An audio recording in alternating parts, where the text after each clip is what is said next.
In her debut novel, Ayana Gray introduces readers to two teens who want to save their home. Guess what? What? We have Ayana here. She's here to tell us all about her New York Times best-selling book, Beasts of Prey. Ayana, thank you so much for joining us. Yeah, thanks.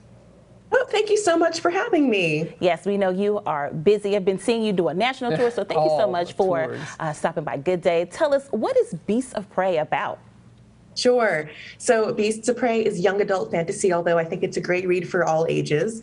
And it's the story of two Black teenagers named Kofi and Ekon. They come from very different walks of life. Kofi is a beast keeper, basically like a zookeeper at a magical zoo. And Ekon is a warrior in training, trying to fill some pretty big shoes. And so they come from different walks of life. And then one night their paths cross unexpectedly. And they end up deciding to strike a deal to work together. And they're going to enter a magical jungle to hunt down a monster that has been menacing their city for nearly a century. And of course, as soon as they step foot into this magical jungle, they get far more than they bargained for.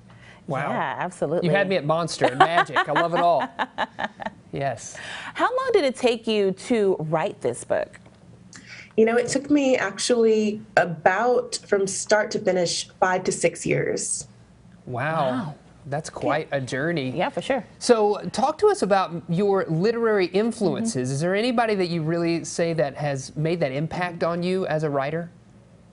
There have been so many authors, and really they have changed throughout my life. So as a I think that was my first chapter book, and I was so proud of finishing this book. And then I got into fantasy and books like The Chronicles of Narnia, which was hugely impacting. I really did not have much exposure to Black writers until I was in high school and sought them out myself. And that's when I discovered Toni Morrison and adored her work, and Frederick Douglass when I was in college and read his autobiography, and was so moved and felt incredibly seen reading their works. So it really has changed, and it's a pretty diverse collection. I couldn't possibly name them all. Yeah, no doubt. I think we all have those authors who have influenced us. What's something that you want readers to come away with as they are reading this book?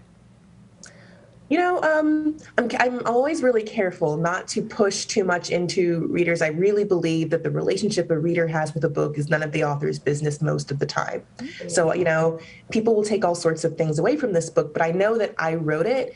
In a way, I wrote it to myself, you know, who I was at 17 and 16 years old. I was somebody who, when faced with a problem, tended to bury it, tended to run away from it, and I didn't deal with the things that were bothering me. And that's something that Kofi and Ekon both do in this story. And one of the lessons that they both learn in different ways is running from and burying problems and things that they're afraid of doesn't actually make those problems go away. It's only when you face the monsters, face the things that are hard. It's only when you face those things that you triumph and that you heal. Yeah, for sure. Facing those monsters is such a challenge. And for our viewers, you can join the University of Arkansas Honors College as they host Ayana. That's happening on Wednesday, October 27th in the Gerhardt Hall on campus, 5:30. A Zoom option also available for the event, and we're going to have a link to that event over on our website. Yes, I love where this book is going. It is a book for everyone, right? Because even as adults, I think we all go through things where we don't want to kind of face the things that are scary for us. Yeah. And so even as an adult, to be able to kind of have those conversations with our kids, and for them to have conversations with us about maybe, you know, what scares them, and then maybe break it down, it doesn't seem as bad. Yeah. I love where this story is going, so I am enjoying reading it. So, Ayana, thank you so much for joining us. Looking forward to seeing you and meeting you when you're here on campus. Thank you all so much, and I'm excited to head back to Fayetteville. I'm a Razorback. So. Yeah. Go Hogs. Go Hogs. Yeah.